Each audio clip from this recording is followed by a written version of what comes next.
My aunt who laughed when I said I got into art school just posted a pic of my mural with, "So proud of our talented niece," like she didn't kick me out and tell me I'd come crawling back broke. I still remember the exact words. "If you walk out that door, don't come crawling back when you're broke and starving." My name is Amber. I'm 17 years old, and up until that night, I lived with my Aunt Carol and Uncle Dave in a 2-story house in Springfield, Missouri. They weren't bad people, not in the legal sense anyway. But they believed in rules, reputation, and practical careers. Art to them was a hobby, something you did until you grew up. And I wasn't growing up fast enough for them. "I'm not going to law school," I said again, gripping the strap of my backpack, my sketchbook shoved inside next to a change of clothes and the cash I'd been hiding in an old cereal box. "I've already been accepted into the fine arts program." Aunt Carol laughed. Actually laughed. "The fine arts program," she repeated, like the words themselves were some inside joke. "Do you think that'll feed you? Pay rent? What are you going to do, sketch portraits at the mall for $10 a pop?" Uncle Dave didn't even bother to look at me. He just folded his arms across his chest and said, "You'll be back in a month. Broke, exhausted, and begging us to save you from your little experiment." The whole room was silent after that, except for the sound of rain starting to beat against the windows. I opened the door. It hit me all at once, the cold, the wet, the gut punch of knowing I had nowhere to go. I walked out anyway. The screen door slammed behind me with finality. My sneakers splashed through the puddle on the driveway as I took my first real steps into independence. My chest felt tight. My heart was racing. And the sketchbooks inside my bag were getting soaked through because I hadn't zipped it all the way. I stood under a bus stop awning a block down the road, hair plastered to my face, trying not to cry. That's when I called Zoe. "Where are you?" she asked. I could hear rustling in the background, like she was already moving. "I don't know. Near 4th and Del Mar," I said. "They kicked me out." "What? Are you serious?" "They said I was choosing to fail," I said, my voice breaking. "They actually said that." There was a pause, then her voice changed. Firmer. Calmer. "Come to the store. Dad let you stay in the stock room.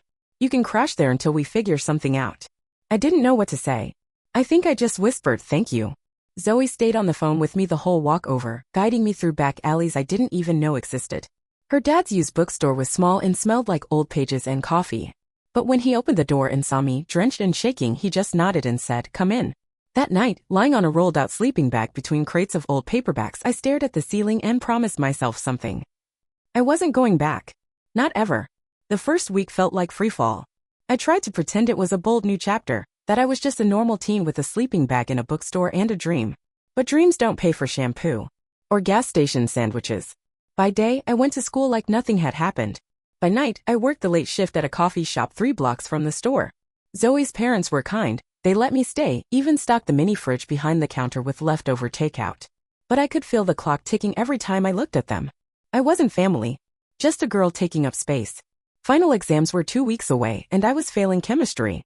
Every time I opened a textbook, my brain started spinning. Words blurred. My hands shook. Sometimes I thought I was just tired, but then the shaking would come even when I was sitting still. That's when I realized I was having panic attacks. It started at the register one afternoon. A customer asked for oat milk and I blanked. Just completely forgot what that was. I stared at the coffee machine like it was written in a different language. My manager, Aaron, had to step in. Later in the break room, I crouched next to the mop sink and texted Zoe. "Amber, I think I'm losing it." Zoe, "No, you're not. You're just running on empty." Amber, "I'm technically homeless." Zoe, "You're not on the street. You're here. With us. That matters." I didn't respond. Because I wasn't sure I believed her. A few days later, her mom sat me down in the back corner of the store right under the old romance paperbacks. She pushed a stack of flyers toward me. "Look into these," she said gently. "There's a housing program downtown for teens in school. You qualify. And this one's for emergency scholarships." I stared at the paper. "I can't take money for just being broke." "It's not charity," she said. "It's a safety net. Everyone needs one." It took me another week to believe that. I filled out forms at midnight after my shift, using the bookstore Wi-Fi. I lied and said I was still living with my aunt and uncle because I didn't want social workers calling them. I didn't want anyone giving them the satisfaction of saying, "Told you so." I stuffed all my college art brochures in the bottom of my bag. Law school was dead to me now, but the fear wasn't. Sometimes I'd hear my aunt's voice in my head as I fell asleep. "You're wasting your life. You'll be crawling back the minute you realize the real world doesn't care about your little drawings." One night, after a particularly brutal shift, I sat in the storage room alone and cried so hard I gave myself a nosebleed. Then I pulled out my sketchbook and drew the scene around me, the stacked crates, the curling wallpaper, the cracked linoleum. I labeled it, "Still Standing." And somehow I graduated. Just barely. But I did. No stage walk. No applause. But I walked out of that high school with a diploma in my bag and no clue where I was going next. But I wasn't going back. The studio wasn't much. Just an attic someone had split into 3 makeshift bedrooms with thin plywood walls and a curtain for a door.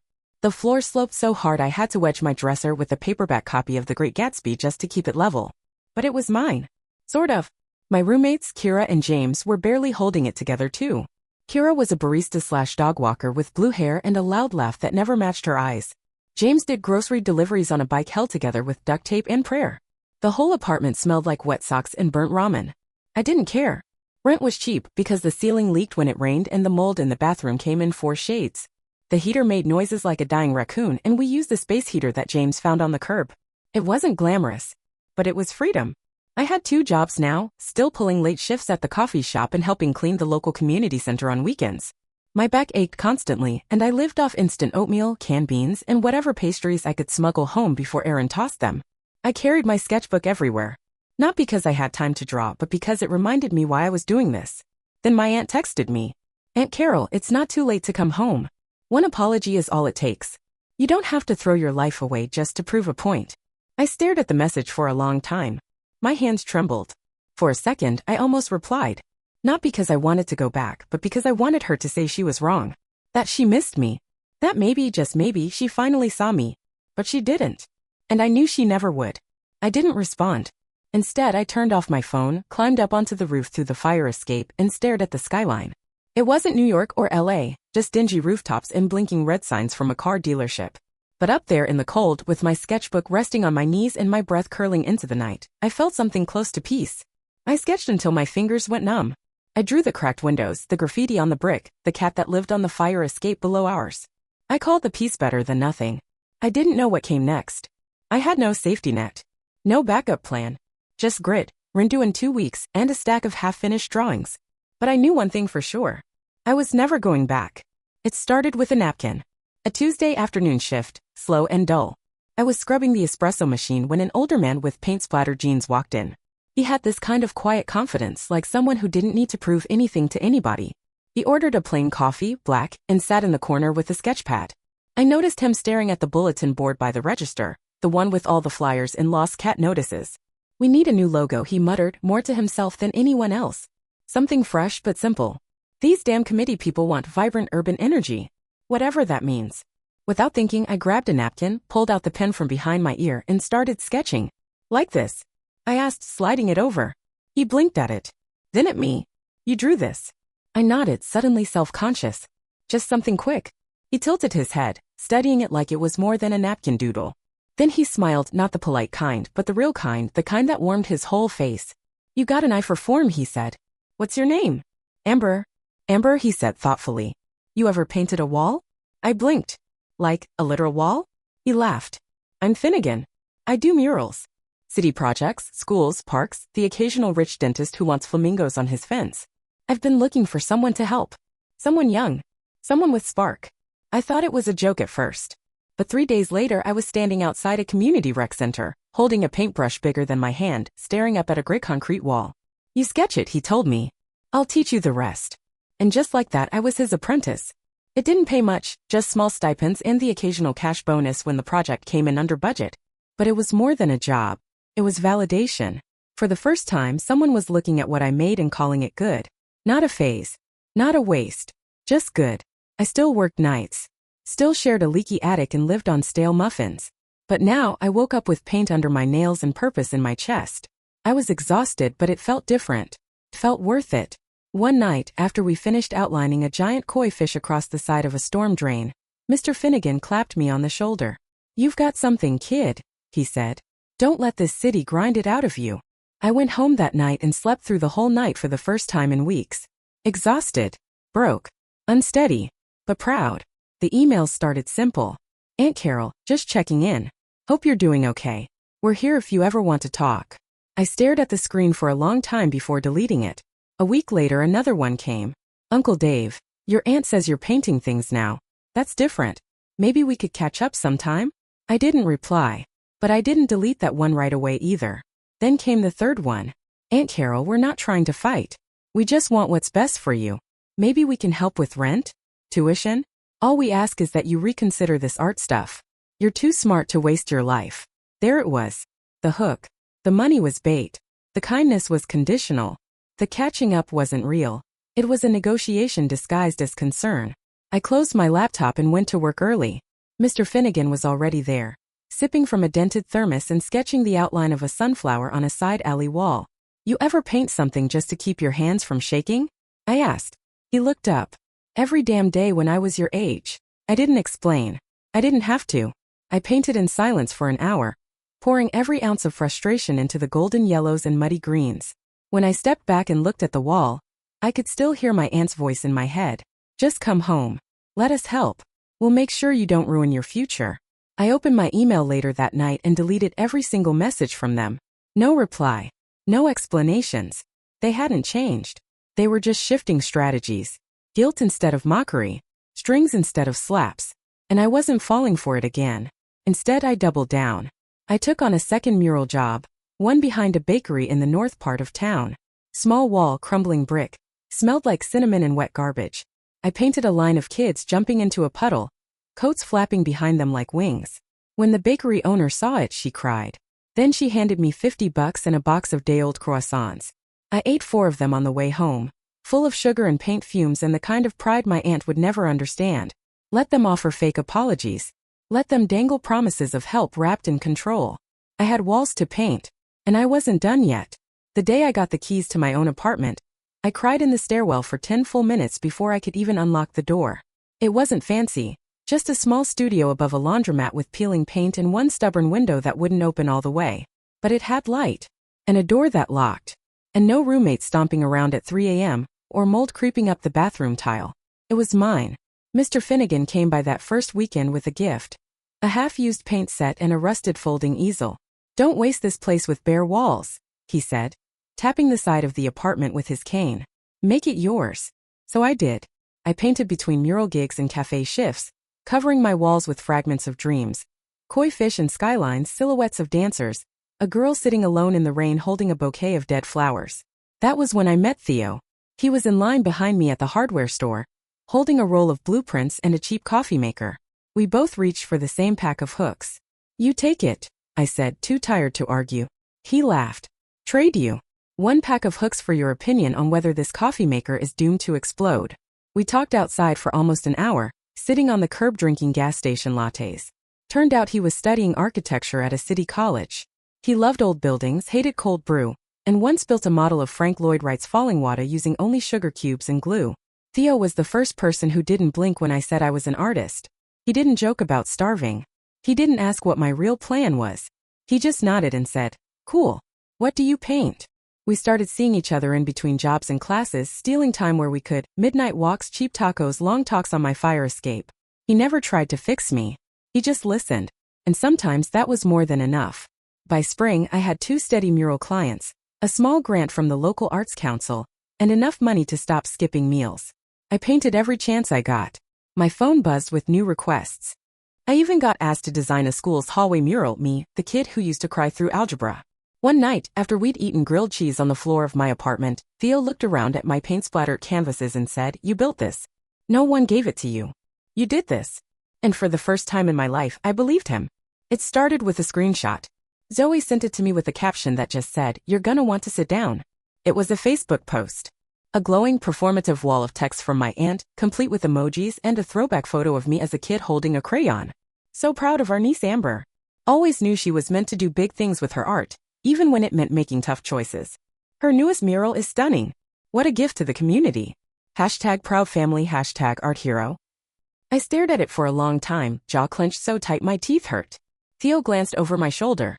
"That's them?" he asked softly. "Yep," I said, my voice flat. The same people who told me art was a joke, that I'd be broke, that I was wasting my future. Now they were playing the proud mentor routine like I'd been their special project all along. I scrolled through the comments. All their friends chiming in. "She's so talented. You must be over the moon. You raised such a brave young woman." They didn't raise me. They kicked me out. I wanted to scream, to drive to their house, drag them outside, and ask them to repeat everything they said to my face 2 years ago about failure, about crawling back, about giving up on me before I even got started. Instead, I walked into my studio and slammed the door behind me. Theo followed, calm but concerned. Talk to me, he said. I paced the room like I was about to explode. They threw me away. They told me I'd be back in a month starving. And now they're using me. Pretending they believed in me the whole time just so they can brag to their friends. Yeah, he said. That sucks. Hard. I rubbed my hands over my face. It's like they want credit for something they actively tried to destroy. Of course they do, Theo said gently. Because now that you've made it, they don't have to change. They just rewrite the story and pretend they were heroes all along. I sank onto the floor, my back against the wall. It makes me feel crazy. Like I imagined it all. You didn't, he said, sitting beside me. I've seen you hustle. I've seen you fall asleep with paint in your hair and your phone full of decline payments. This? You earned this. Every brushstroke. Every tear. They don't get to steal that. I nodded, eyes burning. I need to say something. Not online. Not a subtweet. I need to face them. He looked at me carefully. You sure? I'm done letting them shape the narrative. They don't get to wear me like a badge of honor. Theo didn't try to talk me out of it. He just reached for my hand. Then let's set the record straight. I hadn't seen the house in almost 2 years, but it looked the same, just sadder. The paint on the porch was peeling. The garden was dead. The welcome mat was turned upside down and crusted with dirt. I rang the bell and waited. Aunt Carol opened the door, plastering on a smile like she'd been practicing it in the mirror. Amber, you look grown. Uncle Dave was right behind her, holding a mug of coffee like it was a prop. Come in, kiddo. Let's catch up. I stepped inside, the familiar scent of lemon cleaner and judgment hitting me all at once. It was like time hadn't moved at all, only I had. We sat in the living room. They offered tea. I declined. So Aunt Carol began, smoothing her skirt. We were just saying how impressed we are. Your murals, they're really quite something. Uncle Dave nodded. We knew you had potential. You just needed structure. I blinked. Is that what you think happened? That I took your advice and found a creative way to follow it? They exchanged a glance. The smiles faltered. I leaned forward. You threw me out. I didn't leave to prove a point. I left because you made it impossible to stay. Carol gave a soft laugh, the patronizing kind. Oh, sweetheart, that's not fair. We were trying to guide you. You mocked me. You told me I'd be back in a month. You didn't even ask where I was going to sleep that night. Silence. I pulled out my phone and scrolled until I found the post, their glowing tribute to my art career. I held it up. This is what brought me here. You don't get to rewrite the story to make yourselves look good. Uncle Dave sighed. Look, things have been hard lately. The house, we're behind on the mortgage. And there it was. They weren't proud. They were desperate. Aunt Carol leaned in, her voice lower now. If we could just get a little help, nothing major, just enough to get caught up. No, I said flatly. Carol blinked. Excuse me. You didn't support me. You didn't believe in me. You actively tried to crush what I love. And now you want me to bail you out. We're still family, Uncle Dave said stiffly. No, I replied, standing. Family doesn't come with conditions. You made it clear, I was only welcome when I followed your rules. They sat there stunned. I reached into my bag and pulled out a folded piece of paper. These are state assistance resources. Mortgage deferral programs. Local food banks. Job helplines. I did the work you should have done. Carol took it, lips pressed thin. Dave didn't even look at me. I stepped out into the cloudy afternoon, the same air that once felt suffocating now crisp in my lungs. It didn't feel like victory. It felt like closing a door. For good. But I walked to the car lighter than I'd felt in years. The loft was nothing like the spaces I'd grown up in, tall ceilings, big windows, and paint splatters on every surface. It used to be a storage unit above an old furniture store. Now it was home. Theo and I moved in on a Saturday morning with a rented van, 2 sets of dishes, and 3 mattresses from Facebook Marketplace. No couch, no TV. But the walls were covered in canvases, ideas, colors. It was ours. We made the place feel alive fast. Dinner on the floor. Jazz on the radio. Laughter echoing in the kitchen as we burned our first attempt at pasta and had to settle for cereal. At night, we lay side by side and talked about things we were still scared to want. Gallery openings, grad school, road trips, futures. Big, wild futures. Then came the mural exhibit. It wasn't much, just a small corner of a community art center near downtown. I was one of 5 featured artists. They printed my name on a poster. A real one. With bold letters and everything. The night of the show, I stood near my piece, a mixed media panel titled Things I Couldn't Say. It was raw and messy, all jagged edges and layer paint. But people stopped. Looked. Asked questions. One woman cried. You captured something I didn't know I needed, she told me. That stuck with me. Zoe came, of course. So did her parents, beaming like I was their own. Mr. Finnegan showed up in a wrinkled blazer and told me I owed him a coffee now. Even Theo's professor dropped by and offered me a contact at a public arts nonprofit. They believed in me. Genuinely. I stood in the middle of that little room, hands stuffed in my jacket pockets, and realized I had done it. Not just survived, built something. Something real. Afterward, we all went back to the loft. Sat on cushions, passed around bottles of cheap wine, and toasted to what came next. I slipped away to the studio corner and checked my phone. 3 messages. Aunt Carol, beautiful work. You've come a long way. Uncle Dave, we're happy for you. Hope you can visit soon. Aunt Carol again, you know the door is always open. I didn't delete them. I didn't reply either. They didn't sting like they used to. They didn't make me angry. They didn't make me feel small. They just didn't matter anymore. I put the phone down, picked up a brush, and added one last streak of blue across the canvas I'd been working on all week. Theo walked over, smiling. What's this one called? I looked at it. Soft lines, a figure standing in sunlight, looking forward. Starting line, I said. He nodded. Yeah, that fits. The rain was soft that afternoon. The kind that tapped gently on the windows, not angry, not dramatic, just steady like a sigh from the sky. I sat at my desk in the loft, sipping tea and staring at the email notification glowing at the top of my screen. The subject line was blank. Just from Aunt Carol. It had been sitting there for 2 days unopened. Part of me kept waiting for some final message, a real apology maybe. Something honest. But I knew better. Whatever was in that email, it wasn't for me. It was for her. For her conscience. Her story. Her version of things. I hovered my finger over the trackpad. Then I clicked delete. No fanfare. No dramatic music playing in the background. Just one soft click and then it was gone. And I didn't feel sad. Not angry. Not triumphant. Just done. That night, Theo and I had friends over, Zoe, her girlfriend, Mr. Finnegan, who brought wine he claimed was aged like him, rough but dependable, and a couple of other artists from the exhibit. We made tacos. Played cards. Laughed until our sides hurt. At one point, we raised our glasses in a messy, overlapping toast. To found families, Theo said. To chosen futures, Zoe added. I looked around the room at all these people who'd shown up not because they had to, but because they wanted to. Who knew who I was and still stayed. I raised my glass last. To not going back. We clinked glasses and laughed. Someone spilled salsa on the rug. Nobody cared. After everyone left and the dishes were half done, I sat down to check my messages one last time.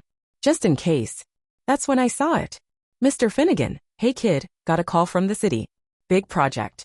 Real walls. Real pay. They asked for you by name. Let me know if you're in. I laughed, not the small kind but the full belly kind. The kind I hadn't let myself feel in years. Theo leaned over my shoulder. More murals. Big ones, I said, still smiling. He kissed the top of my head. Told you. Starting line. Later, I stood in front of my newest canvas. Blank. Clean. Waiting. I picked up a brush, dipped it in yellow and made the first bold stroke across the center. Because this time there was no one left to stop me. And I didn't need anyone's permission to begin.